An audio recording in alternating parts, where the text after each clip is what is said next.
दुनिया में दो तरह की चीजें होती हैं, अच्छी और बुरी। कुछ चीजें हमें एक अच्छा इंसान बनाती है और कुछ चीजें हमें बुरा। ताज्जुब की बात तो यह है कि एक चीज जो किसी को बुरा बनाती है तो दूसरे के लिए अच्छी साबित हो जाती है। हम सब जिंदगी में बहुत बार एक ऐसे मुकाम पर आ जाते हैं जहां हमें दो ऑप्शंस में से किसी एक को चुनना पड़ता है, हेड्स या टेल्स, ब्लू पिल या रेड पिल, इंजीनियर या एक्टर। अगर आप सीबीएसई बोर्ड से पढ़े होंगे तो 9th क्लास में हमें एक पोएम थी, द रोड नॉट टेकन। भले ही 9वीं कक्षा को छोड़े कई साल हो गए, इस पोएम का एक वर्स हमेशा मेरे मन में गूंजता रहता है।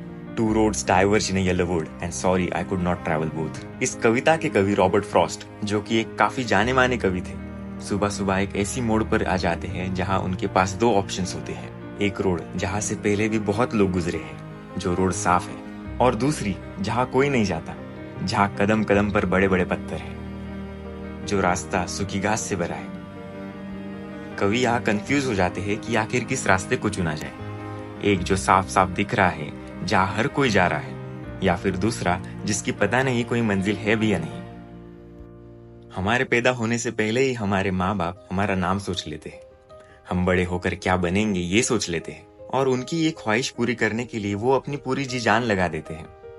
महंगी से महंगी स्कूल, अच्छी से अच्छी कोचिंग, ताकि उनके बच्चे भी आईआईटी, एम्स जाए, डॉक्टर, इंजीनियर बने। शायद ही कोई माँ बाप चाहते हो कि उनके बच्चे फोटोग्राफर बने, या फिर एक्टर बने, या लेखक, या कवि, या क्रिकेटर बने, क्योंकि रिस्क है। अगर नहीं बने तो, अगर कुछ नहीं कर पाए तो कैसा लगेगा जब दोस्तों के बच्चे अच्छी नौकरी करे, पैसे कमाए, और आपका बेटा अभी भी स्ट्रगल करे। इसलिए सेफ खेलते हैं, सेफ रास्ते पर चलते हैं, जो ट्राइड एंड टेस्टेड है, जिसका आउटकम गारंटेड है, जिस रास्ते पर लाखों, करोड़ों या अरबों लोग जा चुके हैं। किसी मेट्रो सिटी में 2 BHK फ्लैट और कहीं आने जाने के लिए गाड़ी, आखिर यही तो है सक्सेसफुल बेटे की निशानी। अगर ऐसा ही है तो फिर आज हर कोई सक्सेसफुल है, पर क्या हर कोई खुश है? कवि के आगे जब दो रास्ते होते हैं तो वो भी दुविधा में पड़ जाता है कि आखिर जाए कहाँ। कवि पहले रास्ते से जाने की सोचता है जहां से हर कोई गया हो, लेकिन दूसरा रास्ता, कठिन रास्ता, जो कवि को अंदर से आकर्षित कर रहा था, पर रिस्क था। तो क्या आसान रास्ते पर कोई रिस्क नहीं था? आसान रास्ते से जाते हैं यार, अगर अच्छा नहीं लगा तो वापस इसी मोड़ पर आकर रास्ता चेंज कर लेंगे। और वापस आ ही नहीं पाए तो, अगर आसान रास्ता चुनकर फिर से ऐसे ही रास्तों के जाल में उलझ गए तो आप आओगे वापस? यही मौका है, कट ले। क्या पता भले ही रास्ता कठिन है लेकिन मंजिल खूबसूरत हो। क्या पता जिस रास्ते की तुझे तलाश है वो शायद यही है। कभी कभी मेरे दिल में ख्याल आता है, मैं कौन हूँ? वो तो मुझे पता है, या तू वही है जो सुबह को ऑफिस जाता है और शाम को घर आता है, बॉस की डांट खाता है और किसी को नहीं बताता है। 42 सीट के बस में जो 142 लोग चढ़ते हैं, उनमें से एक तू ही तो है। अब्बा नहीं मानेंगे।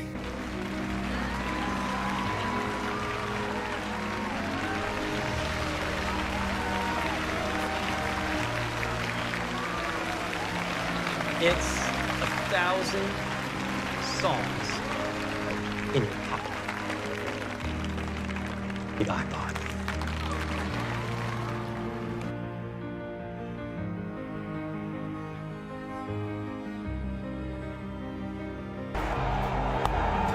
Dhoni finishes off in style. A magnificent strike into the crowd. India lift the World Cup after 28 years. बड़े बड़े film star, cricketers, scientist, entrepreneurs को देखकर हमें भी लगता है कि काश हम भी इतने सक्सेसफुल होते, काश हम भी लाखों लोगों के लिए प्रेरणा होते, काश हमारे पास भी इतनी शान और शौकत होती। पर क्या उनके लिए ये आसान था? हमारे दोस्त थे तो उन्होंने मुझे कहा था कि तुम बहुत अगली हो और तुम्हारी शक्ल जो है बहुत ही अच्छी नहीं है, तो तुम एक्टर नहीं बन सकते। क्या वो कभी इस मोड़ पर नहीं आए जहां उन्हें भी एक रास्ता चुनना था? And I'm sure they chose the road not taken. क्योंकि हर किसी की हिम्मत नहीं होती कठिन रास्ता चुनने की। कभी हम खुद अपने आप को इन कठिन रास्तों पर जाने से रोक लेते हैं, तो कभी जिम्मेदारियां रोक लेती है। पर आसान रास्तों को चुनकर हमेशा एक बेचैनी हमें खलती है, वो जो हम हैं, वो जो हमारे अंदर है। अच्छा बेटा, कभी इधर तो कभी उधर। अंदर क्या है? अंदर क्या है? कौन से रंग का दिल है तेरा, क्या चाहता है, बोलो, जवाब दो। अगर मुझसे पूछा जाए तो मैं तो ये कहूंगा कि आप वो बनो जो आप अंदर से हो, जो आप बनना चाहते हो। हम जिस धरती पर खड़े हैं वहां न जाने कितनी लाशें बिछी होंगी, कितने लोग दफन हुए होंगे, न जाने कितने लोगों की राख पर आज हम खड़े हैं। और हम भी एक दिन इसी मिट्टी में मिल जाएंगे, हम भी एक दिन राख बन जाएंगे। तो क्या फर्क पड़ता है एक बार वो करने से जो हमारा मन चाहता हो, वो रास्ता चुनने से जिस पर चलकर सच में मजा आए। ज्यादा से ज्यादा क्या होगा, एक तो तैरोगे या फिर डूबोगे, और एक दिन तो ऐसे भी डूबना ही है। और मुझे तो लगता है कि एक पॉइंट के बाद हर कोई फिगर आउट कर लेता है कि उसे क्या चाहिए, बस शायद उसे पाने की कोशिश नहीं करता।